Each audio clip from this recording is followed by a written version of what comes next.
তিন জায়গায় প্রয়োজনে মিথ্যা বলা যায়।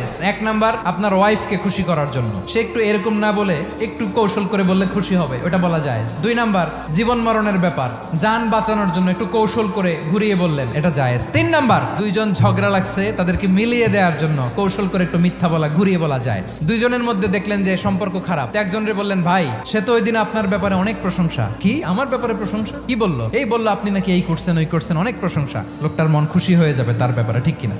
আবার তার সাথে যার ঝগড়া, ওরে যে বলুন, ভাই ওই দিন তো সে আপনার অনেক অ্যাপ্রিসিয়েশন করলো, অনেক, সে তো অবাক, কি রে বলে কি? এই যে দুইজনের ব্যাপারে দুইজনের একটু ভালো ভালো কথা বলে দিচ্ছেন, একদিন দেখবেন রাস্তা দিয়ে হাঁটার সময় একে অপরকে